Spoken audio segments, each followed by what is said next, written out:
Happy Thursday, friends. I'm just coming on here really quick to give you a video update. I know yesterday I said I was going to do a whips video, and I was going to do another, like a crochet and chat tomorrow. But I'm just coming on here to let you know that after the events of Tuesday and Wednesday, mentally, I really can't do any more videos this week. On Tuesday and Wednesday, here at our apartment complex, they did the annual fire bell inspection thing. And what that means is when they're testing them, the fire bells, fire alarms go off in every building, every apartment. It's loud. For me, it is a trigger.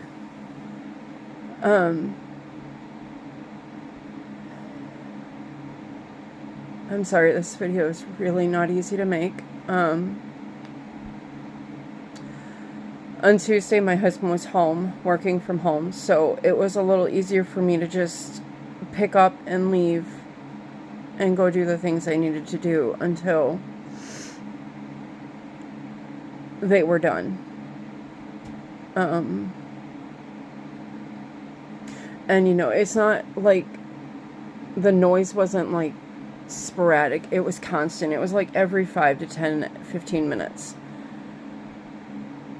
Last year, they were done in 15 minutes. This year, it went on for 2 straight days.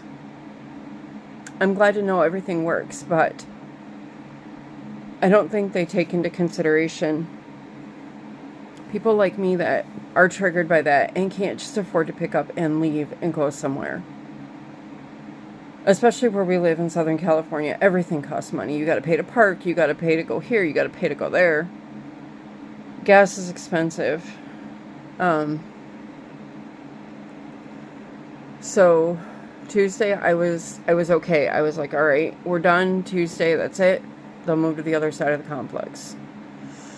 Well, then I was sitting at my desk yesterday morning, which was Wednesday, and one of the main fire alarms is right behind my desk, and it started going off. I was like, oh boy. I was like, okay, maybe they just, they had something they didn't test the day before. So I just put my earbuds in, turned on some praise and worship music, and gave my grandson my husband's noise canceling headphones, and we just started to go about our morning. Then it kept continuing and continuing and continuing. And by that point, I was in a full breakdown. I was crying. I was agitated. And by that point, I was texting my husband to let him know what was going on. And bless his heart, he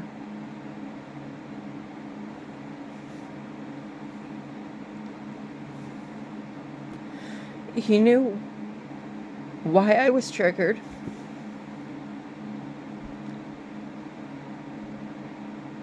Drove all the way home from his job, which is, it can be 30 to 40 minutes one way. Despite everything he had going on, he drove all the way home to help me get myself and my grandson ready. My youngest daughter was already getting herself ready because I knew we were going to have to leave. One way or another, we were going to have to leave for the day because mentally and emotionally, I could not handle yesterday. I was breaking down. And so we packed up and we left. Drove down to the beach for the day. Went to a mall down there. Had lunch at the harbor. And that helped because it was a lot cooler down there. And just, it took me away from the chaos. But in the back of my mind, The triggers were still there. They were still going off. I cried so much yesterday. I'm surprised I can even cry today. And you're probably wondering, well, what do you mean triggers? How is a fire bell triggering? Next week, on July 23rd, would have been my sister's 48th birthday.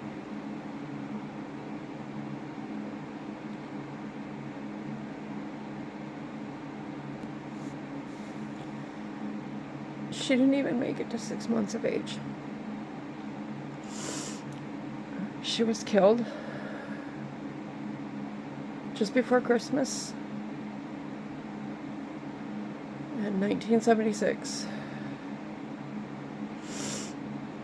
My biological dad and my mom had just came home from a party, and apparently he was drunk and threw a lit cigarette in the trash and proceeded to tie the trash bag up and put it in my sister's room.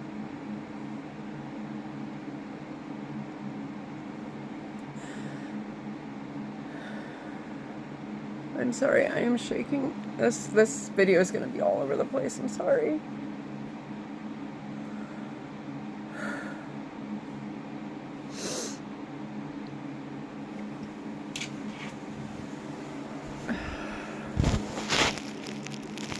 So my mom went in when the fire started to try and save my sister.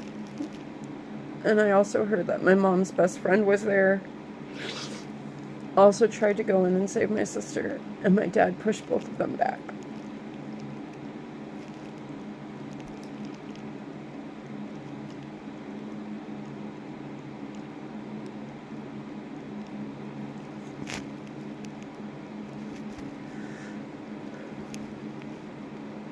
My sister perished in that fire.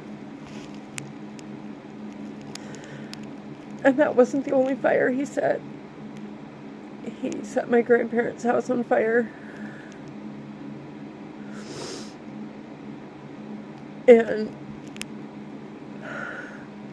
even though I wasn't born, I had horrible dreams and nightmares growing up in the same house, in the same room.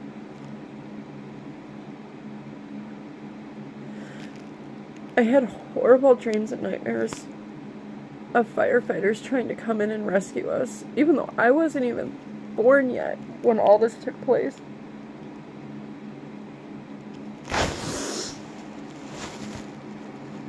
And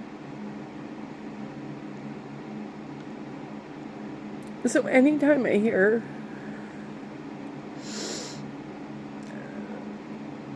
fire alarms, smoke detectors, any of that, I am triggered by those horrific events that took place before I was born.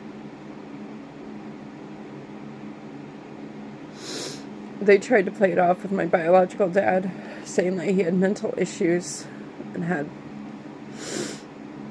brain injuries from when he was a child, causing him to act the way he did. But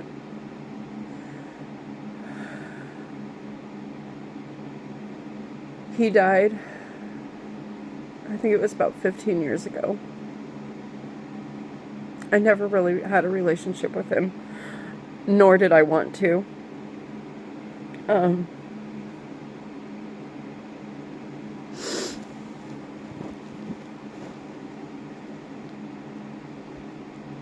I did forgive him for what he did to our family, but I never wanted the relationship that a daughter would want with her father. And I know you're probably wondering, well, why did you forgive him for what he did? Being a Christian, that's just how I was taught. You can forgive, but you can't forget. Every time I go home, It's my home state, Michigan.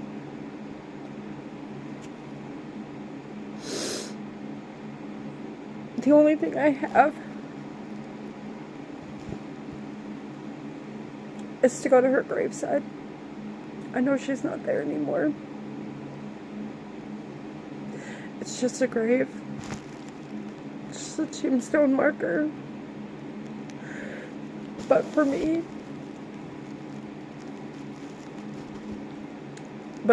it's just that little piece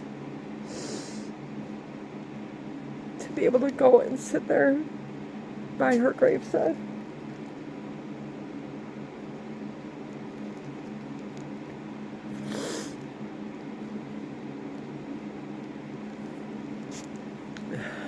I might have said this in a previous video, but my biological dad spent most of my life in prison.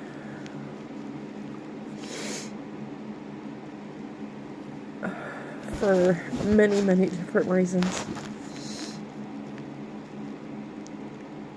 And then my stepdad is the one who raised me. He was my dad from the age of 8 until he passed away 2 years ago. I was 44. 44 when he passed away.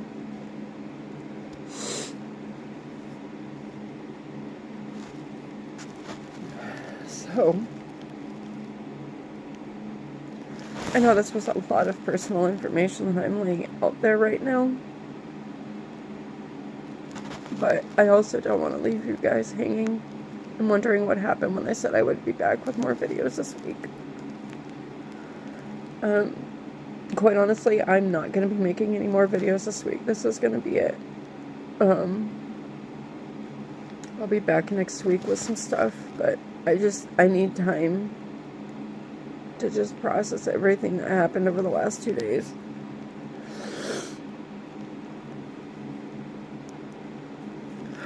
So hopefully you guys all understand. But I'm going to end this video here. This got a lot longer than I wanted it to.